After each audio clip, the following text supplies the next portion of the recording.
미국과 이란의 긴장이 완화되면서 금융시장의 불안감이 하루 만에 진정된 분위기입니다. 코스피는 어제보다 1%대, 코스닥 지수는 4% 가까이 반등했습니다. 삼성 내부의 법 위반 행위를 신고받고 조사하는 준법감시위원회가 이달 말에 공식 출범합니다. 위원장을 맡은 김지영 전 대법관은 이재용 부회장이 위원회의 완전한 독립성과 자율성을 약속했다고 밝혔습니다. 연말정산 간소화 서비스가 오는 15일 오전 8시 시작됩니다. 산후조리원 비용과 신용카드로 박물관이나 미술관 입장료를 결제한 경우 등이 공제 대상에 새롭게 포함됩니다. 올해 11월부터 주택 임대 소득이 2천만 원 이하인 경우에도 건강보험료가 부과됩니다. 건강보험 재정 확보 차원에서 소득이 있으면 보험료를 부과한다는 원칙에 따른 겁니다.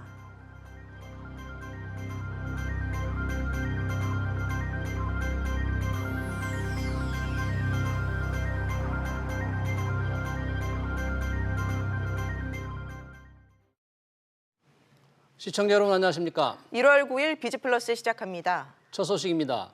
미국이 이란의 미사일 공격에 군사보복 대신 경제 제재를 택하면서 최악의 위기는 피했습니다.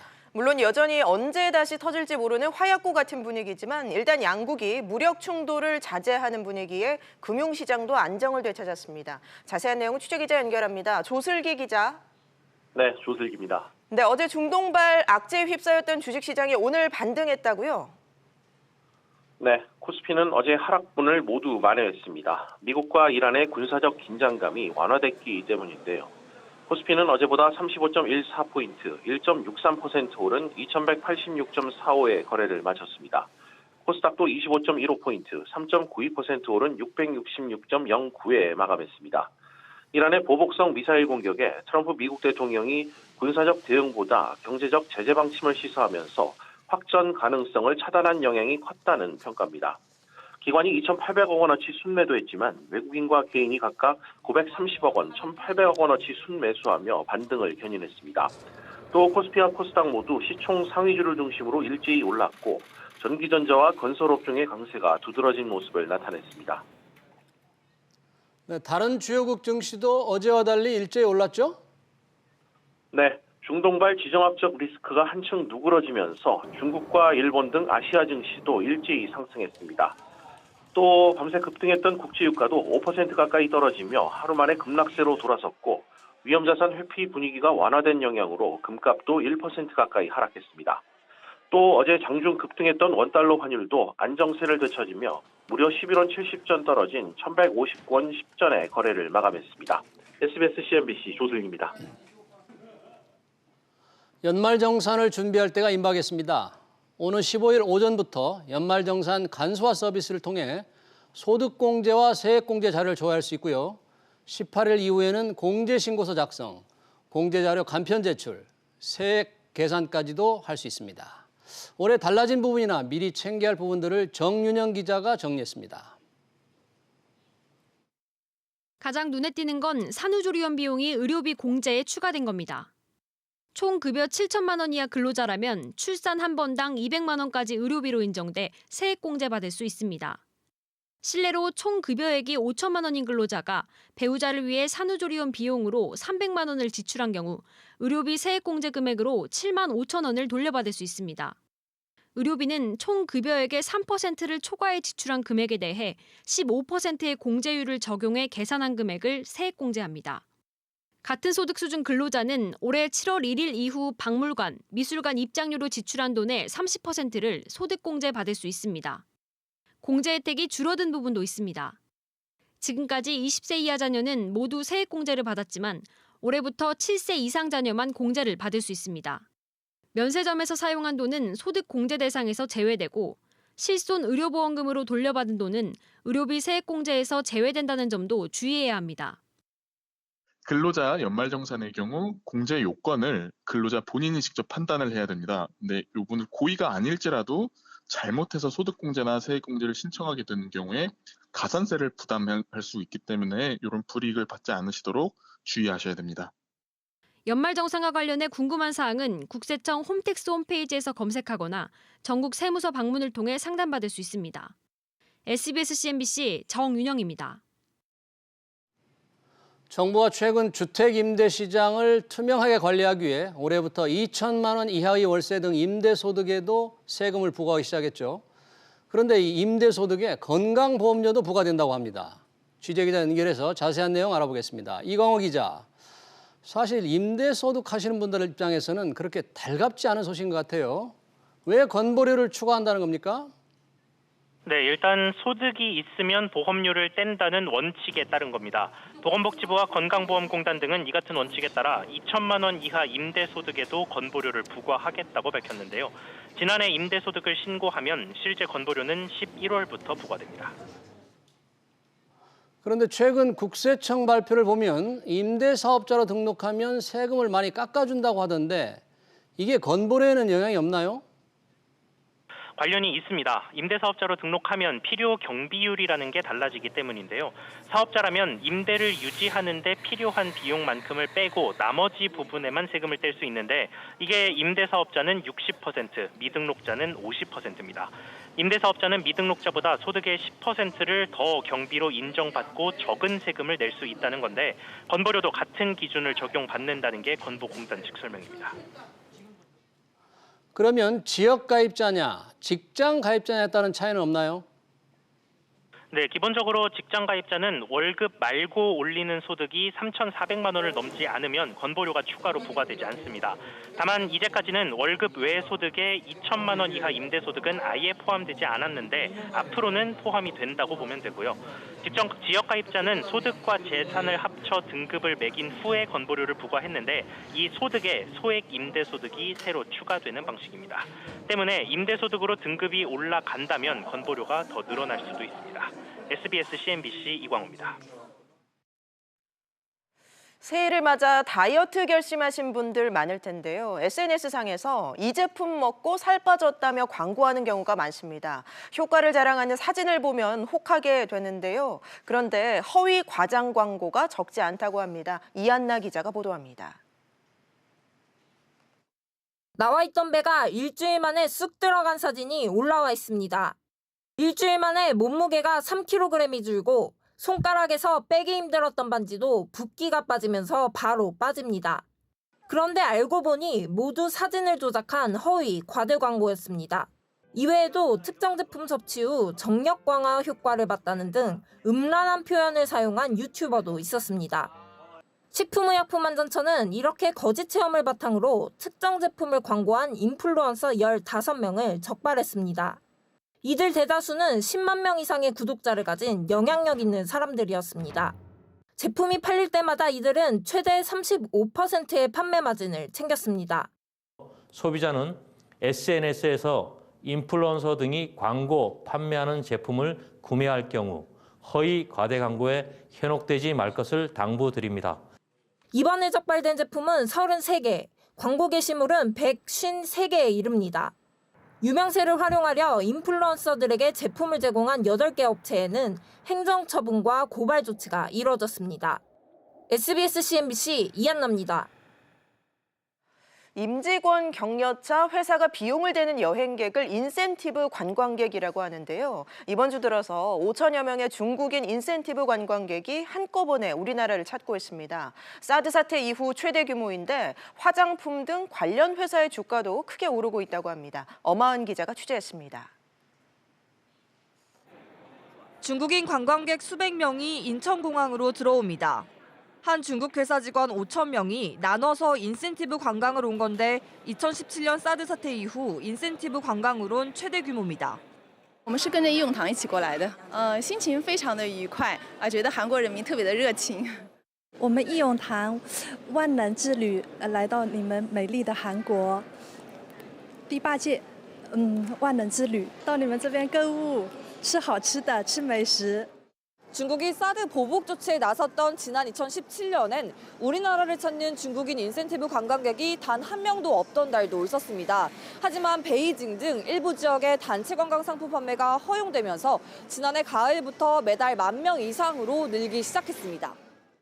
특히 인센티브 관광객의 경우 회사에서 여행비를 대주기 때문에 돈 씀씀이가 큰 편으로 알려졌습니다. 이 때문에 화장품과 호텔 등의 매출이 늘어날 것으로 예상되면서 최근 이 회사들의 주가가 크게 올랐습니다. 럭셔리 계열 이런 쪽으로 소비가 집중되고 있기 때문에 대형 중속이 더 의미 있을 것 같거든요.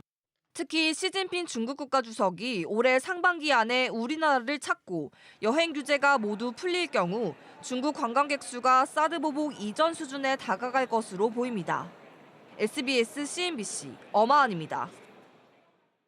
국책연구기관인 한국개발연구원 KDI가 우리 경제에 대해서 10달 연속으로 부진을 언급했습니다. 그런데 소비와 서비스 생산 증가폭이 확대되면서 경기가 나아질 조짐을 보인다고 밝혀 개선 가능성을 시사했습니다. 취재기자 연결합니다. 박연신 기자. 네, 박연신입니다. 네, KDI의 우리 경제 진단 전반적으로 보면 여전히 부진하다는 거죠? 네, 그렇습니다. KDI는 경제동향 1월호에서 우리 경제가 낮은 성장세에 머물러 있는 것으로 판단된다고 밝혔습니다. 보통 KDI가 단어 하나하나에 신경 써서 경제 동향을 발표하는데요. 지난 2018년 11월부터 지난해 3월까지 경기 상황에 대해 둔화라고 평가했다가 지난해 4월 이후부터는 부진 표현을 쓰고 있습니다.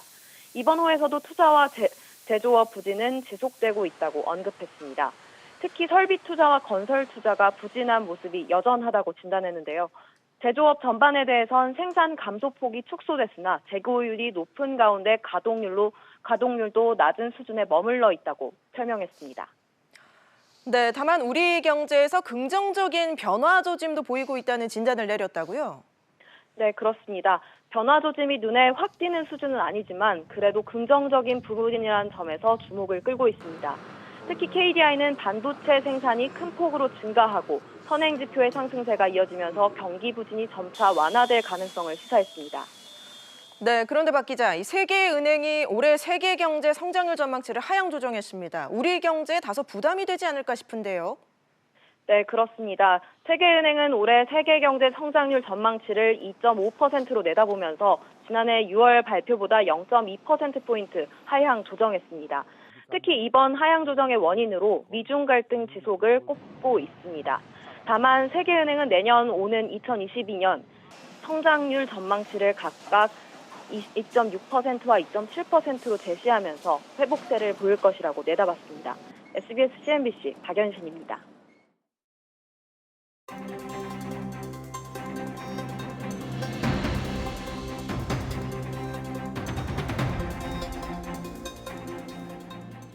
지금 미국 라스베가스에선 전 세계 기업들이 모여서 혁신적인 기술을 선보이는 CES 2022 한창입니다. 과연 어떤 기술이 우리의 차세대 먹거리로 자리 잡을까요? 오늘 집중진단에서는 향후 기추가 주목되는 기술 중에 하나인 모빌리티 분야를 살펴볼까 합니다. 이재호 카카오 모빌리티 디지털 경제연구소장 모셨습니다. 이 소장님 어서 오십시오. 네, 안녕하세요. 네, 저희가 여기서 지금 CES 2020을 매일 지금 하고 있는데 네. 원래 가전쇼였잖아요. 예. 그런데 자동차 회사들이 굉장히 많아가지고 오늘 어디 방송을 보니까 뭐 차차차 이런 얘기도 나오더라고요. 어떻게 이렇게 바뀌고 있나요? 원래 이렇게 세계적으로 유명한 자동차 박람회가 이제 따로 있습니다. 네. 우리가 흔히 세계 3대 모터쇼라고 하면은 네. 독일의 프랑크푸르트 모터쇼, 네. 그리고 이탈리아의 제네바 모터쇼, 네. 또 미국의 디트로이트 모터쇼 이 세 가지를 꼽고 있는데요. 모두 100년 이상의 역사를 자랑하는 굉장히 네. 전통이 있고 또 권위 있는 그런 모터쇼들입니다. 네, 네. 근데 원래 예전에 과거에는 자동차 관련된 첨단 기술이라고 하면은 네. 뭐 어떻게 하면 좀 더 이제 성능이 좋은 자동차를 만들 수 있을까? 네. 어떻게 하면 연비를 개선할 수 있을까? 네. 어떻게 하면 품질을 높일 수 있을까? 뭐 이런 쪽 기계공학이나 이 생산공학적인 측면에 주로 관심이 있었는데 네, 네. 최근에는 이제 ICT 즉 정보통신 기술과의 융합을 통해서 자동차 산업에 이제 새로운 부가가치를 창출하자 이제 이런 쪽의 움직임이 크게 일어나고 있습니다. 네, 그러면 3대 자동차 모터쇼에서 디트로이트 모터쇼가 이 CES 때문에 지금 미뤄진 거네요. 예. 그래요?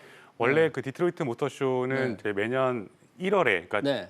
그 CES와 비슷한 시기에 개최가 되었었는데 네. 이 자동차 기업들 입장에서 봤을 때는 과거의 그 3대 모터쇼보다는 네. CES 즉 정보통신 기술과의 융합을 통해 새로운 가치를 창출하는 것에 좀 더 관심을 갖고 네. 지금은 이제 관심을 갖고 있기 때문에 네. 아무래도 이제 비슷한 시기에 두 개의 모터쇼, 그러니까 그 디트로이트 모터쇼와 CES를 같이 준비하는 것에 좀 부담이 있었고 네. 그런 차원에서 디트로이트 모터쇼에 대한 준비가 최근 몇 년간 좀 소홀했던 것이 사실. 사실입니다. 네, 네. 그래서 디트로이트 모터쇼 측에서는 이제 올해부터는 네. 1월이 아니라 6월에 이 네. 모터쇼를 개최하겠다 이렇게 네. 지금 밝히고 있고요. 네, 네.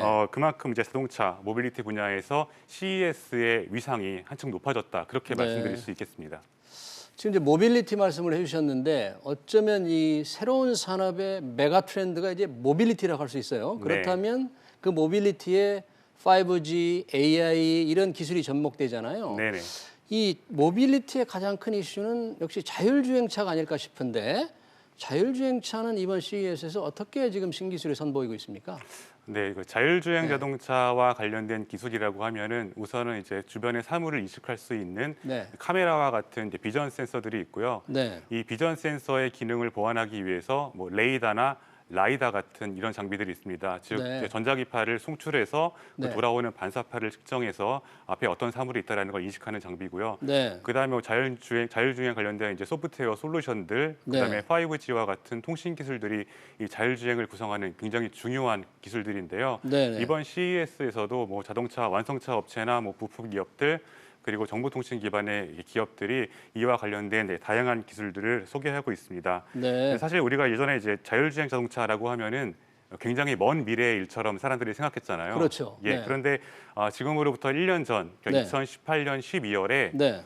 구글의 자회사 중에 그 네. 자율주행 서비스를 하고 있는 웨이모라는 회사가 있습니다. 웨이모. 예, 네. 이 웨이모가 미국 애리조나주 피닉스시에서 네. 세계 최초로 자율주행 상용 서비스를 시작했습니다. 상용 서비스를 시작했다면 고객이 뭐 돈 내고 탔다는 얘기인가요? 예, 맞습니다. 네. 실제 고객이 네. 그 승객들에게 돈을 받고 태워주는 그런 서비스가 시작된 거고요. 네. 이제 자율주행 자동차라는 것이 이제 먼 미래의 일이 아니라 이제 현재의 일이 되었다. 그렇게 말씀드릴 수 있겠습니다. 사실 자율주행차가 지금 CES에 오기 시작한 게 이제 몇 년 되는데 단골 손님인데 예.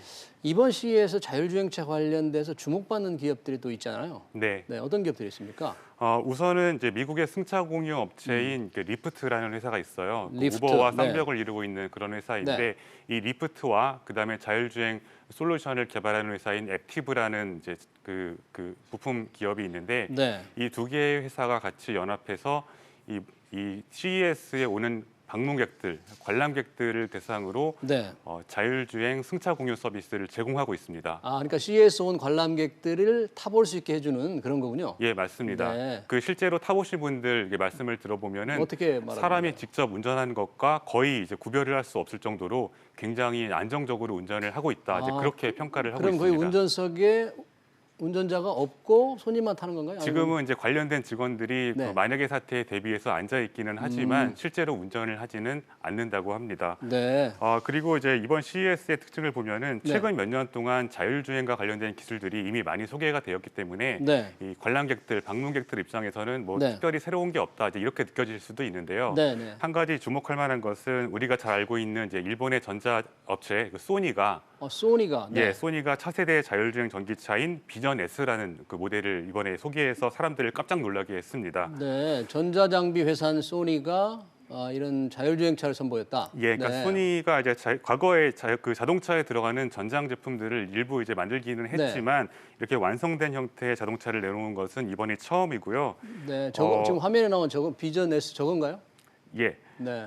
다만 이제 소니가 직접 완성차 업계에 뛰어들어서 다른 이제 완성차 업체들처럼 차를 생산한다 이렇게 보는 전문가들은 이제 많지는 않고요. 그럼 어떻게 하는 건가요? 예, 소니가? 다만 이제 다른 완성차 업체와의 협력 관계를 통해서 이 자율주행 전기 자동차의 시대에 중요한 부품들을 공급하는 네. 공급사로의 서의 이제 비전을 이야기한 것이 아닌가 네. 이렇게 해석하시는 분들이 많습니다. 네, 상당히 놀랍군요. 전자장비는 소니가 이렇게 네. 자율주행차에 나서는 거고.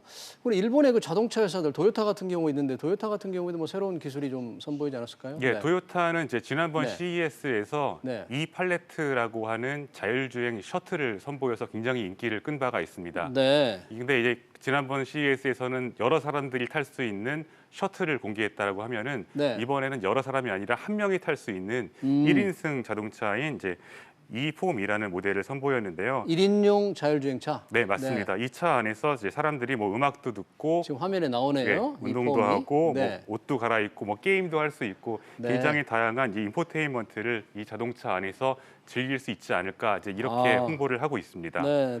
또 다른 뭐 기업들 없었습니까? 자율주행차를 선보인 또 자동차 회사들? 예, 그 밖에도 이제 프랑스의 자동차 부품 업체 발레오라는 업체가 있는데요. 발레오. 이 업체는 이제 음식을 배달할 때 사용할 수 있는 자율주행 차량을 선보이기도 했고요. 네. 또 일본의 이제 전자업체 파나소닉 같은 경우에는 자율주행 휠체어, 휠체어를 공개해서 사람들의 관심을 그러니까 끌기도 휠체어도 했습니다. 자율적으로 주행할 수 있도록. 네, 맞습니다. 손대게. 네. 그러니까 자동차 회사들, 전자 회사들이 자율주행차에 상당히 그 사활을 걸고 있는 그런 기분이군요. 예, 맞습니다. 네, 그런데 이 자율주행차 안에서 사실 이게 새로 선보일 경우에 거기서 우리가 할 수 있는 거, 네. 차 안에서 운전하는 게 아니고 이제 자율주행이 되면서 안에서 즐길 수 있는 뭐 다양한 콘텐츠가 있을 텐데 이걸 어떻게 이게 구현이 됩니까? 그게? 이제 인포테인먼트, 자동차용 인포테인먼트라는 말이 있는데요. 인포테인먼트? 인포테인먼트는 이제 인포메이션과 네. 엔터테인먼트 이 두 가지를 합친 말입니다. 네, 네. 앞으로 자율주행 자동차가 상용화되면은 네. 자동차 안에서 각종 미디어와 콘텐츠를 소비하는 일이 굉장히 많아질 것이다. 네. 이렇게 많은 사람들이 기대하고 있습니다. 지금도 이제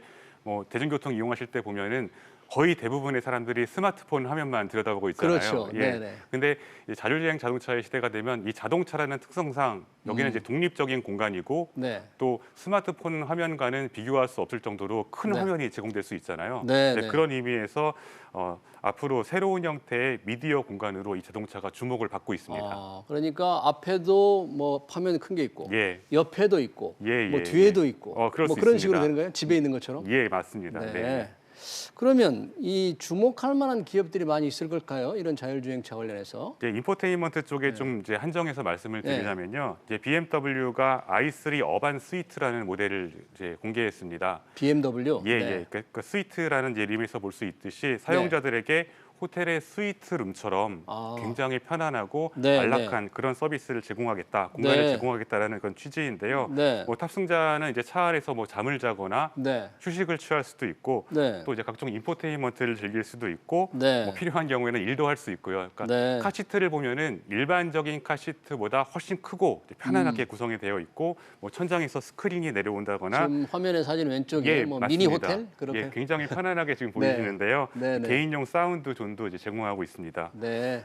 그 다음에 이제 독일의 아우디 같은 경우에는 네. AI 미라는 차를 공개했습니다. 아우디의 AI 미. 네네. 네. 그 AI라는 이름에서 볼 수 있듯이 네. 인공지능과의 결합을 통해서 네. 사용자와 교감할 수 있는 그런 자동차를 지향한다고 하고요. 네. 이 차는 이제 탑승자의 네. 시선을 카메라로 인식해서 직관적인 소통이 가능하도록 설계되었습니다. 아, 뭐 시선을 카메라가 인식해서 소통이 가능하다? 예. 네. 재밌는 기능으로 이제 차 안에서 만약에 음식을 주문하면 네. 이 사용자가 집에 도착했을 때 바로 식사를 할 수 있도록 배달까지 해주는 뭐 그런 기능도 있다라고 소개하고 있습니다. 네. 그리고 한 가지 더 자동차 기업은 아니지만 우리나라 기업 삼성전자가 이제 얼마 전에 인수한 하만이라는 기업과 함께 전자장비 업체 하만. 예. 네. 5G 기반의 이제 차량용 멀티 디스플레이를 선보였습니다. 네. 방금 이제 말씀하신 대로 운전석 중앙에 있는 거대한 디스플레이를 통해서 네. 여러 가지 인포테인먼트를 즐길 수 있고 또 네. 측면과 후면에도 디스플레이가 설치되어서 그 고유의 기능을 할 수 있도록 설계가 되었습니다. 근데 디스플레이 설치해 가지고 이제 인포테인먼트, 엔터테인먼트를 즐기는 것도 좋은데 네. 안전을 더 강화하기 위해서 시각으로 볼 수 없는 것을 더 보여준다 뭐 이런 기능도 있을 수 있을 것 같아요. 예, 그런 것도 물론 기본적으로 네. 다 탑재가 되어 있고요. 네. 대부분 이제 디스플레이들이 그런 용도로 기획이 되었다라고 말씀드릴 수 있겠습니다. 네. 그리고 중요한 특징 중에 하나가 지금까지 말씀드린 대부분의 이제 모델들은 네. 대부분 전기 자동차를 기반으로 개발되었다. 이것도 굉장히 지금 중요한 시에 선보이는 특징입니다. 대부분의 자율주행차는 다 전기차를 기반으로 한 거다. 예, 맞습니다. 네. 그러면 지금 전기차가 우리나라에서도 많이 조금 볼 수가 있는데 예. 뭔가 이게 시대가 활짝 열렸다고 볼 수 있습니까? 저는 그렇게 생각합니다. 네. 그러니까 원래 전기 자동차라는 것은 이제 온실가스라든가 이제 미세먼지 같은 환경 문제를 해결하기 위해서 이제 굉장히 좀 최근에 큰 기대를 받고 있는데요. 그렇죠. 이 전기 자동차라는 것이 사실 최근 몇 년 사이에 나온 개념은 아니에요. 네. 그 예전에 이제 내연기관 자동차가 처음 나왔던 네. 18세기에도 전기 자동차가 있었습니다. 그렇게 오래전에 전기차가 발명이 됐습니까? 예, 우리가 네. 그 잘 알고 있는 이제 미국의 발명왕 네. 토마스 에디슨도 그 네. 당시에 굉장히 유망한 전기 자동차 사업가 중에 한 명이었습니다. 그렇군요. 근데 이제 그 당시에는 이제 여러 가지 기술적인 한계 때문에 제 꽃을 피우지 못하고 이제 사라졌었는데 시장에 사라져 버렸는데. 예, 최근에 이제 기술이 발전하면서 굉장히 각광을 받고 있고요. 네. 예를 들어서 이제 이번에 벤츠가 이번 CES에서 선보인 이제 컨셉카 중에 굉장히 이제 다 대형 세단임에도 불구하고 한 번 충전했을 때 달릴 수 있는 거리가 무려 700km나 되는 한 번 그런 자동차가 충전으로 있습니다. 700km 대형 차인데. 예. 그렇군요. 그러니까 전기차가 활성화되기 위해서는 이 한 번 충전한 다음에 달릴 수 있는 거리가 최대한 길어야 되고 그렇죠. 또 충전하는 시간이 짧아야 되고 그렇죠. 제일 중요한 것은 충전 시설이 곳곳에 마련되어 있어야 됩니다. 사실 한국에는 충전 시설이 많지 않아서 걱정이라고 하는 얘기가 예, 하지만 많은데. 이제 앞으로 올해하고 네. 내년 한 2년 사이에 충전 네. 시설이 많이 늘어나면서 우리나라에서 이제 본격적인 전기 자동차 시대가 열리지 않을까 저는 이제 개인적으로 그렇게 기대를 하고 있습니다. 네, 그러니까 배터리 성능이 늘어나서 한 번 충전으로 가는 길이도 늘어나고 예, 충전소도 많아지고 네. 그럼 이제 전기차 시대가 좀 열리겠네요. 예, 맞습니다. 네.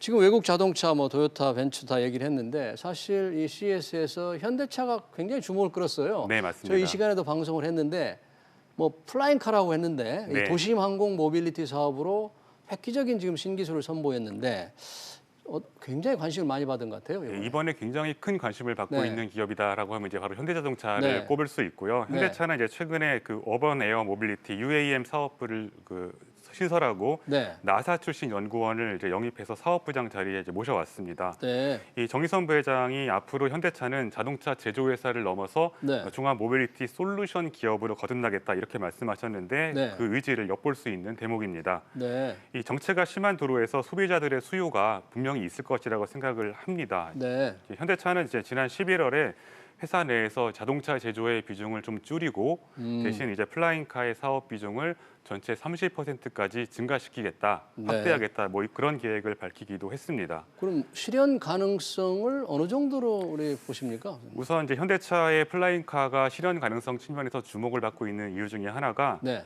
현대차가 단독으로 하는 것이 아니라 네. 우버라는 이제 세계 최대 모빌리티 서비스와 네, 공동으로 네. 작업을 한다. 이게 굉장히 중요한데요. 네, 네. 실제로 이제 우버는 세계적인 모빌리티 플랫폼 기업이고 실제 소비자들한테 이동 서비스를 제공해 왔고 또 네. 소비자들의 이동 패턴을 막대한 이제 방대한 양의 이제 빅데이터를 통해 알고 있기 때문에 네. 두 회사 사이의 시너지가 굉장히 클 것으로 저는 기대를 하고요. 네, 네. 예, 이 실현 가능성에 대해서는 이제 그런 측면에서 단독으로 했을 때보다는 훨씬 높다 이렇게 말씀드릴 수 있을 것 같습니다. 이런 걸 한국에서 좀 먼저 했으면 좋겠는데 어떻게 될지는 모르겠어요. 네네. 네. 토요타도 뭐 새로운 이 자율주행차를 넘어서 아주 스마트 시티를 만들겠다. 예. 뭐 이런 야심찬 계획을 발표했는데 잠깐 네. 짧게 좀 설명해 주시겠습니까? 그 스마트 시티라고 하면 이제 정보통신 기술로 네. 모든 것을 제어할 수 있는 도시를 네. 이제 의미하는데요. 네. 여기에는 뭐 스마트 홈이라든가 네. 뭐 에너지, 상하수도 이런 것들이 모두 다 포함되어 있습니다. 네, 그리고 가장 중요한 요소가 또 바로 이동, 즉 모빌리티라고 네, 할 네. 수 있습니다. 네, 네. 이 토요타의 경우에는 이제 아키오 회장이 직접 네. 오븐 시티라는 스마트 시티를 건설하겠다는 계획을 밝혔는데요. 네. 일본의 후지산 주변에 네. 70만 제곱미터 규모, 거대한 규모로 스마트 시티를 조성하는데 아, 그렇군요. 내년 초에 착공하고 2023년부터 부분적으로 오픈할 예정이라고 합니다. 2023년이면 몇 년 안 남았네요. 굉장히 예, 빨리 할 맞습니다. 계획이군요. 예, 여기서 뭐 자율주행 자동차와 로봇, 그다음에 네. 우리가 이제 흔히 마이크로 모빌리티 혹은 퍼스널 모빌리티라고 부르는 전동 킥보드, 네. 그리고 스마트 홈 같은 여러 가지 기술들을 실증할 수 있는 장으로 이용하겠다 이렇게 밝힌 바가 있습니다. 네. 자, 이재호 팀장님 오늘 아주 라스베가스에서 소개되는 이 자율주행차 얘기, 모빌리티 얘기 잘 들었습니다. 고맙습니다. 네, 감사합니다. 네.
취재 기자들과 함께 오늘의 핫 이슈들 체크해 봅니다. 오늘은 국회로 가볼 텐데요. 오늘 새해 첫 임시국회 본회의가 열렸습니다. 지난 연말부터 진통을 겪은 민생 법안들이 처리될 것으로 예상이 됐는데 상황이 어떤지 윤지혜 기자와 함께 알아보겠습니다.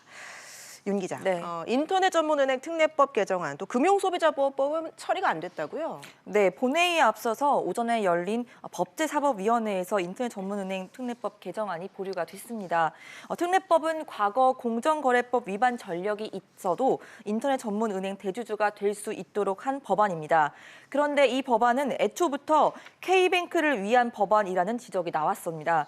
KT가 이 K뱅크의 대주주 적격서 심사를 받다가 담합 혐의로 공정거래법 위반 전력이 있어서 중단이 된 바 있는데요. 법안이 통과가 되면 사실상 KT가 K뱅크의 대주주가 되는 길을 열어주게 되기 때문입니다.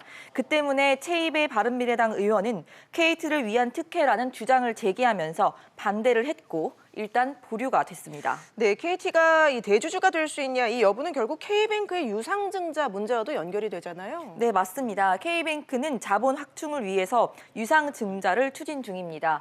KT가 지분 34%의 대주주가 되면 곧바로 수천억 원의 유상증자를 할 수 있게 되는데요. 하지만 관련 법안이 불발되면서 K뱅크의 미래를 좌우할 자본 확충도 치명타를 입을 수 있습니다.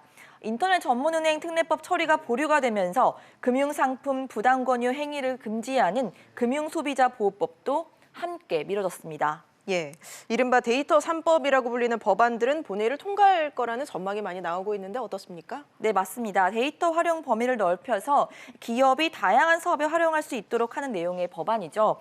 오전에 역시 국회 법제사법위원회를 통과를 하면서 현재 본회의에 상정돼서 표결만 남은 상황입니다.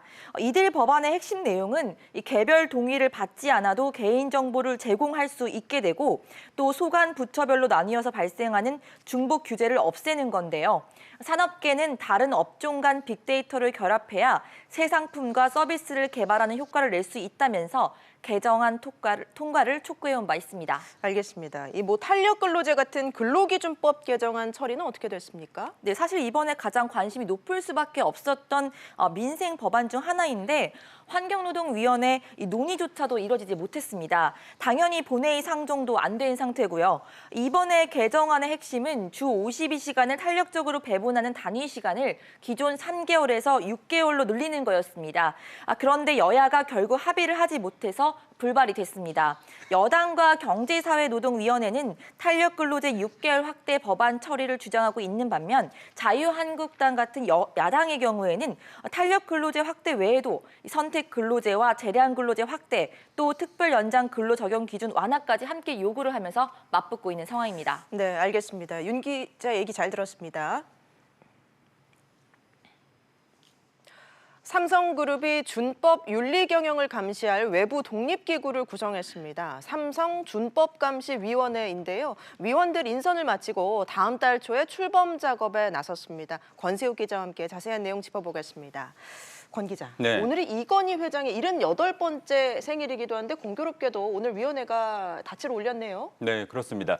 알려진 것처럼 김지영 전 대법관이 위원장을 맡습니다. 위원은 모두 6명인데요. 시민사회에서는 고계현 사무총장과 권태선 공동대표, 그리고 법조계에서는 대검찰청 차장검사를 지낸 봉욱 변호사가 내정이 됐습니다. 학계에서는 김우진 교수와 심인숙 교수, 삼성 내부에서는 이인용 고문이 또 참여를 합니다. 김지영 위원장 내정자는 삼성에 아무런 관여 없이 독자적으로 이렇게 위원회를 구성했다고 설명을 했습니다. 예, 구체적으로 어떻게 운영이 될까요? 네, 위원회는 외부 독립기구로 운영이 되는데요. 준법 감시를 받을 삼성 주요 계열사 7곳과 이달 말 협약을 맺을 예정입니다. 위원회는 현재 설치 근거를 마련하기 위한 작업에 들어갔는데요. 준법과 윤리, 투명 경영 구현에 초점을 맞추고 있습니다. 바로 설명 들어보시죠. 예. 노조 문제나 경영권 승계 문제 등에서 법 위반 리스크 관리도 준법 감시의 예외가 될 수 없습니다. 특히 회사 최고 경영진의 법 위반 행위에 대해서 위원회가 곧바로 직접 신고를 받는 체계도 만들겠습니다. 네, 권 기자. 그런데 이 위원회 설립을 두고 우려도 제기되고 있다고요? 네, 그렇습니다. 이재용 부회장 파기환송심 4차 공판이 오는 17일에 있는데요. 참여연대는 삼성준법감시위원회가 이재용 부회장에 대한 면죄부를 주기 위한 감형수단이 돼서는 안 된다고 주장을 했습니다. 노동계도 이 부회장의 형량을 낮추려는 기만적 행동이라고 또 지적을 했습니다. 이에 대해 김지영 위원장 내정자도 준법감시위 구성이 양형을 낮추기 위한 면피용이 아닌지 우려를 했지만 삼성의 변화 의지를 확인을 했다고 설명을 했는데요. 바로 설명 들어보시죠. 예. 이재용 부회장하고는 제가 직접 만났습니다. 그러니까 삼성이 정말 진정한 의지를 갖고 있는지, 완전한 자율성과 독립성을 가진 위원회 운영에 관해서 약속과 다짐을 받았다. 네, 삼성전자는 오전에 이 기자간담회가 끝난 후에 글로벌 수준의 준법 시스템이 구축될 수 있도록 필요한 절차를 신속히 진행하겠다는 입장을 내놨습니다. 준법감시위원회는 삼성 계열사 이사회 결의 등을 거쳐서 다음 달 초에 공식 출범할 예정입니다. 알겠습니다. 권세욱 기자 잘 들었습니다.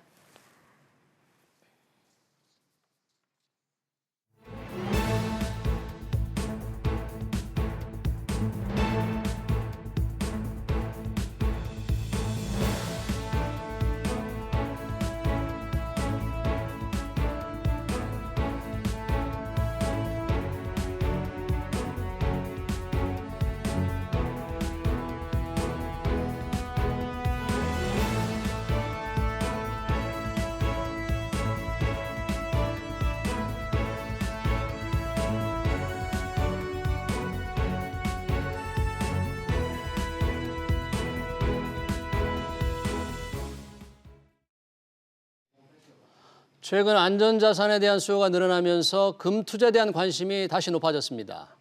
미국과 이란의 리스크가 다소 완화되긴 했지만 금에 대한 투자 가치가 완전히 사라진 건 아니라는 분석이 나옵니다.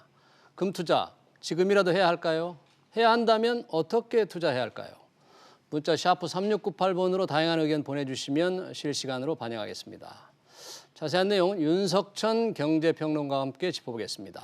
평론가님 어서 오십시오. 네, 안녕하십니까? 자, 미국이 예상과 달리 이란에 대해서 어떤 전면전보다는 이제 경제 제재로 이렇게 조금 누그러뜨렸잖아요. 네, 그렇죠. 그러다 보니까 시장이 다시 조금 안정되는 것 같아요. 네, 이제 금값에 대해서 굉장히 주목을 하고 있었는데 최근 시세 조금 떨어졌는데 어떻게 전체적으로 이게 평가를 할 수 있겠습니까? 글쎄요, 이 전쟁 발발 가능성이 줄어들면서 지정학적인 어떤 위험이 좀 감소하면서 금값이 약간 내렸죠. 뭐 한 US 달러로 치면 온스당 한 14달러 정도 내렸고 0.90% 정도 내린 겁니다. 하루 만에 그렇게 내렸다는 네, 하루 만에 내린 폭이 약간 뭐 크지만 그렇다고 해서 폭락 수준이라고 얘기할 수는 없는 거고요. 장기적으로 본다면 어떻습니까? 사실 최근에 금값은 계속해서 오름세를 이어오지 않았습니까? 그렇죠. 그러니까 뭐 1,560달러 정도 선이니까요. 금값이 이번 지정학적 불안이 완화되면서 내렸다고 보기에는 좀 무리가 있고요. 사실은 계속 오르는 추세를 갖다가 유지하고 있다고 봐야 되는 거겠죠. 지금 보니까 국제 금값은 1,600달러를 한때 온스당 600달러를 치고 올라간 적이 있었죠. 네네, 그렇죠. 지금 금값이 추세적으로 보면 작년 8월부터 쭉 올랐습니까? 7월부터 어떻게 올랐습니까? 그게 사실은 금값이 오른 거는 2015년부터 오르기 시작한 거예요. 2015년부터? 사실은 금값은 2011년에 최고치를 찍었습니다. 당시 거의 온스당 한 1,900달러, 그러니까 2,000달러 정도를 육박하다가 2015년에 한 1,000달러 선까지 밀린 거죠. 그다음에 그 2015년부터 지금까지 다시 오르기 시작해서 지금 한 1,550달러 정도 선이니까 2015년부터 계산을 하게 되면은 한 50% 이상 올랐다고 보는 거죠. 2015년 기준으로 볼 때는 그렇죠, 오른 거고 2011년 최고 고점에 비해서는 아직도 좀 많이 내린 거고요. 그러니까 금값도 우리가 생각한 것처럼 계속 오른 건 아니고 한 3, 4년 쭉 떨어지다가 다시 계속 오르고 있는 그런 추세였군요. 그렇죠. 장기적으로 놓고 보게 되면은 사실 금값은 뭐 랠리가 굉장히 장기간 이어지다가 내리는 추세가 있고요. 사실은 변동성이 큰 자산이다라고 얘기할 수가 있습니다. 우리들이 일반적으로 생각을 하기에는 금값이 굉장히 안정적일 거라고 생각을 하는데 저도 그렇게 생각하는데 안전자산이라고. 그러니까 뭐 60달러 정도 선에서 900달러 정도까지 올랐다가 900달러 수준에서 300달러까지 떨어졌다가 300달러에서 다시 1900달러까지 올랐다가 1900달러에서 다시 1000달러까지 떨어졌다가 뭐 이런 식으로 사실은 이 네. 역사적으로 놓고 보면은 상당히 변동성이 큰 자산이라고 국내 얘기할 수가 있죠. 금값도 뭐 국제 시세와 연동이 될 텐데. 네네, 그렇죠. 국내 금값도 한번 봤으면 좋겠어요. 네네네. 보통 국내 금값은 한 돈당 이렇게 보이는데 지금 네네네. 그래프로는 그람당으로 나와 있군요. 예, 그람당으로 그람당 나와 있는 57,000원. 네네네. 1월 9일 현재. 네네, 그렇죠. 그런데 이제 보통 우리가 말할 때는 한돈 그러잖아요. 한 네. 돈이 3.75g이니까 네네네. 한 20만 지금 시세가 얼마 정도 됩니까? 한 돈. 그게 2019년 초에 1월 네. 초에 보면 한 17만 원 정도 했었어요. 아, 작년 초에. 네, 17만 그렇죠. 원. 19년 말에 근데 한 21만 원 정도가 됐어요. 네, 그러니까 20만 약 한 돈에 4만 원 정도 올라간 거니까 굉장히 많이 오른 거죠. 그람당 한 1만 원 정도가 오른 거죠. 네. 예. 그리고 이제 올해 들어서 계속 올라가는 추세가 있는 겁니다. 갑자기 네네. 그런데 또 이란과 미국의 갈등 때문에 지금 갑자기 올랐다가 하루 이틀 좀 주춤하는데 네네네. 투자자들이 굉장히 그 주목을 끌고 있을 것 같아요. 예, 이 그렇습니다. 시세가 네네네. 어떻게 될지. 예. 자, 지금 우리 그 평론가님께서는 금도 변화가 많다고 했는데 네네. 역사적으로 보면 그래도 금이 안전자산의 대표적인 주인공 아니었습니까? 그렇죠. 네. 우리가 고대부터 금이라고 네. 하면 안전자산 아닙니까? 그렇죠. 일부는 이런 식으로 잘못 오해하고 있는 부분들이 있어요. 네. 사실은 영국 쪽에서 금본위제를 맨 처음에 19세기 중반 무렵부터 실시하지 않았습니까? 그렇죠. 네. 금본위제를 실시하면서 금이 인기를 얻었다라고 얘기를 하고 있는데 네. 그게 아니라 금은 우리가 두 가지 특성이 있지 않습니까? 네. 하나는 희소성이 있는 거고 그렇죠. 하나는 불변해요. 녹이 변하지 슬지 않는다. 않습니까? 이게 네. 녹이 슬지를 않아요. 녹이 슬지 않는 유일한 금속이죠. 네, 유일한 금속이지 네. 않습니까? 그래서 이게 사람들이 굉장히 선호를 하게 되는 거고 그렇죠. 안전자산으로 생각을 했던 겁니다. 네. 그래서 금본위제 자체를 화폐랑 금을 연동시킨 거는 네. 금이 그만큼 안전자산의 위치를 취하고 있기 때문에 네. 금을 갖다가 화폐랑 연동시킨 금본위제가 시행됐다라고 얘기하는 게 정확한 표현이 되겠죠. 네, 이제 예, 뭐 금본위제는 사실 71년에 이제 네네. 닉스의 금태환 조치 금지로 이제 사라졌는데 네네네. 결국 금을 선호하는 사람들, 황금에 대한 욕구, 네. 이 글로벌 금융시장의 변동 요인을 기준으로 볼 때는 어떤 게 이렇게 금을 선호하게 만드는, 변화하게 만드는 겁니까?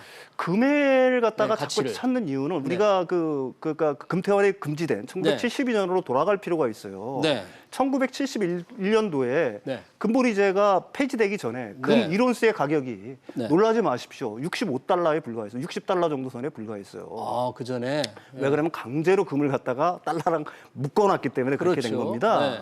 근데 그게 풀리고 나서 네. 1970년에서 1980년대까지 900달러까지 올라갑니다. 아, 무려 금본위제가 15배가 올라간 거예요. 10년 동안에. 금본위제가 해체되고 나서 네. 금가설이 올랐다. 그러니까 이 얘기가 얘기하는 건 뭐냐면은 네.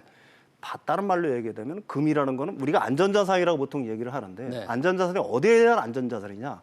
바로 달러에 대한 안전자산이라는 얘기입니다. 달러에 달러 대해서 가치가 안전하다. 하락할 기미가 보이고 그것도 네. 장기적으로 기미가 보인다. 내가 네. 갖고 있는 돈이 가치를 잃는다는 게 느껴진다라고 하게 되면 사람들은 달러 대신에 금을 산다는 얘기죠. 아, 그렇군요. 정확하게 얘기하면 바로 네. 그런 표현이 될 수가 있을 것 같습니다. 그러면 만약에 달러 값이 좀 떨어질 것 같다. 그러면 그렇죠. 투자자가 금을 찾겠네요? 그렇죠. 당연하죠. 그러면 예. 올해 예. 글로벌 시장에서 달러 값에 대한 전망은 어떻습니까? 왜 그러냐면 달러가 네. 약세가 이어질 거라는 전망이 많아요. 올해는 왜 그러냐면, 달러가 예. 좀 약세가 될까요? 왜 예, 그럽니까? 미중 무역 전쟁이 완화 기미가 좀 네. 완연하지 않습니까? 네, 네. 그게 되면 사실 글로벌 경제가 조금 살아나게 되면 달러가 약세가 되는 징후가 하나가 있는 거고요. 네. 두 번째로는 미국 경제 입장으로 놓고 보면은 네. 사실은 올해 후반기에 경기 둔화가 예상되는 측면이 굉장히 많습니다. 네. 경기 둔화가 되면 연준이 금리를 내릴 거고 아, 그에 네. 따라서 달러 가치는 좀 하락이 될 수 있는 가능성이 높아지겠죠. 가능성이 높다? 또 네. 트럼프 대통령 자체가 워낙 달러 약세를 선언하는 분이기도 하고요. 기업인 출신이니까. 예, 네. 또 한 가지 굉장히 중요한 변수가 하나 있습니다. 네. 지금 미국 주식시장이라든지 선진국 주식시장이 굉장히 고평가가 돼 있지 않습니까? 미국 주식 시장은 뭐 작년에 그렇죠. S&P가 30% 가까이 예, 올랐다고요. 이 역사상 뭐 최고치를 달성하고 네. 있는데 이게 너무 이제 고평가가 됐다는 측면이 굉장히 많아요. 네.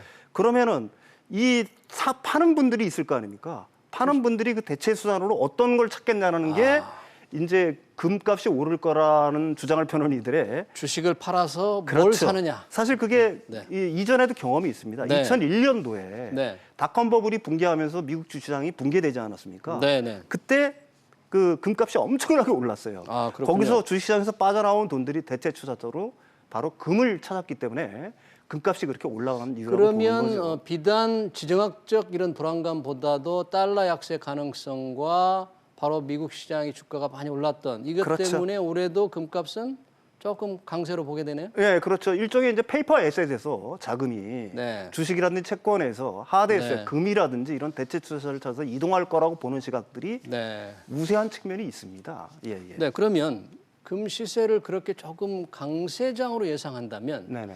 우리 같은 사람들은 금을 산다면 어떤 방법으로 투자할 수 있습니까? 금을 사는 거. 근데 금을 네, 만약에 투자하는 방법? 사는 사람들 같은 경우에는 네. 한 4가지 방법 정도가 있죠. 4가지. 주로 이제 네. 그 실물 금을 사는 거, 가령 뭐 골드바를 사는 경우가 이제 대표적인 얘기가 골드바는 근데 되겠는데. 커가지고 살 수 있겠습니까? 그렇죠. 돈이 엄청나게 많아야 되는 거고 또 부가세가 10% 정도가 붙습니다. 아, 부가세가 10%. 따라서 거래세랑 부가세를 포함을 하게 되면은 네. 사실은 10% 이상 수익을 남아야지 본전이란 얘기니까. 그러네요. 이게 좀 접근하기가 좀 제가 생각하기에는 좀 무리가 있고요. 상속을 위해서도 많이 한다 그래요. 예, 그렇죠. 네. 이제 두 번째로는 뭐 이제 금펀드라든지 금펀드. 은행이라든지 뭐 골드뱅킹이라고 보통 얘기를 하는 네. 거죠. 이런 쪽에 이제 투자를 하는 방법들이 있는데 이쪽 부분에 대해서는 간접 투자라 보통 얘기를 하죠. 저 근데 소액도 좀 가능한가요?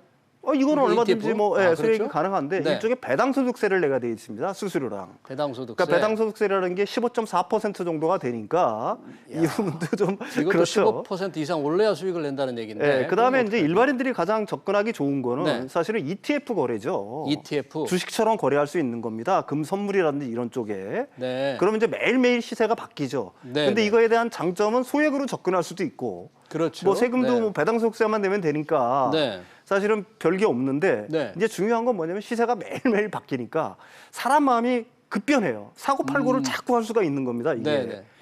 우리가 실물금을 갖게 되면 이게 네. 팔기가 쉽지 않지 않습니까? 한번 그렇죠. 사놓으면 네, 네. 장기 투자가 가능한데 네. 이거는 자칫하면 단기 투자가 될 수가 있는 거고요. 네. 그다음에 KRX 금시장에서의 거래 방법이 한국거래소 있죠. 금시장 거래 방법도 있고요. 네, 이것도 네. 실물 투자가 가능하고 네. 근데 실물 투자가 하게 되면 인출을 할 때는 10% 부가세를 내야 되는 거고요. 부가세를 네, 내고 인출을 안 할 때는 아까도 얘기했지만은 15.4% 여기 지금 잘못 나왔죠. 배당소득세 15.4%를 내야 되는 거니까. 배당소득세를 내야 됩니까? 네.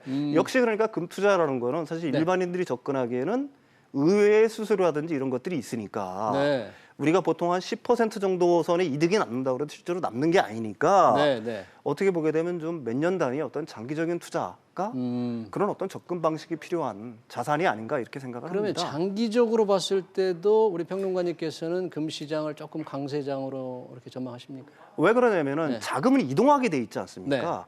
지금 주식이라든지 채권 같은 페이퍼 에셋에서 네. 이게 이미 그 밸류에이션이 낮다라고 하면 더 올라갈 가능성이 있으니까 여기서 자금이 빠져나올 가능성이 별로 없는데 네. 문제는 지금 선진국 주시장이라든지 이런 데가 사실은 너무 올라갔다는 얘기가 많이 있지 않습니까? 네. 그럼 여기서 빠져나오는 자금들이 이동할 네. 경로는 네, 네. 몇 개 안 된다는 얘기죠. 새로 찾아갈 수 있는 상품이 별로 안 된다 네, 이거죠. 네, 네. 네. 그렇기 때문에 금시장을 좀 주목할 필요가 있다. 긍정적으로 볼 필요가 있다는 얘기입니다. 네, 알겠습니다. 오늘 여기까지 듣겠습니다. 윤석청 평론가님 고맙습니다. 예, 감사합니다. 네.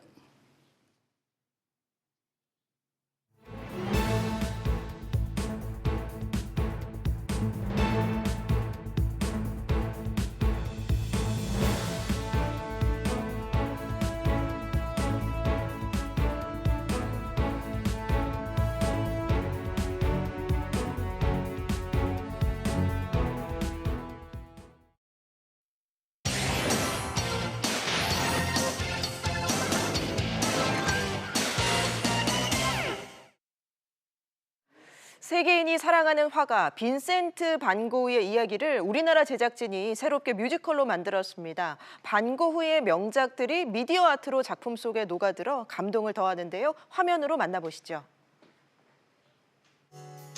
빈센트 반 고흐의 대표작인 꽃피는 아몬드 나무가 뮤지컬 무대에서 살아 움직입니다.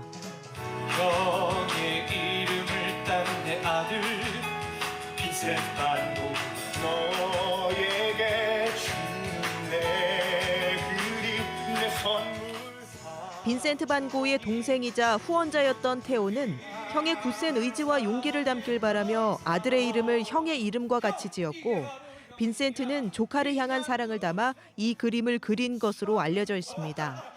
형제가 주고받은 700여 통의 편지와 그림에 담긴 이야기를 바탕으로 반 고흐의 삶을 그려낸 뮤지컬이 찾아왔습니다.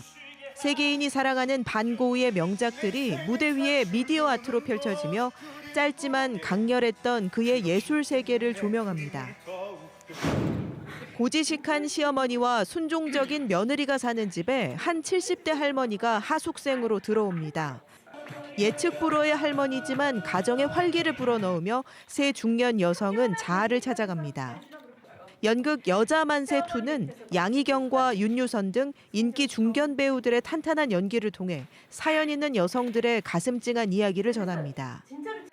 저 개인적으로는 뭐 딸로서, 엄마로서, 또 며느리로서 제법 삶이 무거운 그 역할을 하고 있지만 가족에 대해서 한번 생각하게 되고 또 그런 가족의 사랑 때문에 뭉클해지는 셰익스피어가 마지막으로 남긴 로맨스 극인 템페스트가 음악극으로 찾아옵니다.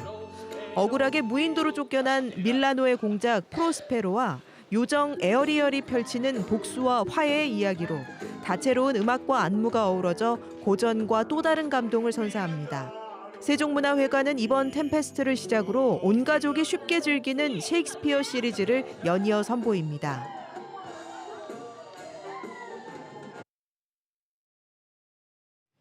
네, 비지플러스 오늘 준비한 소식은 여기까지입니다. 잠시 후 7시에 뉴스 프리즘이 이어집니다. 시청해주신 여러분 고맙습니다.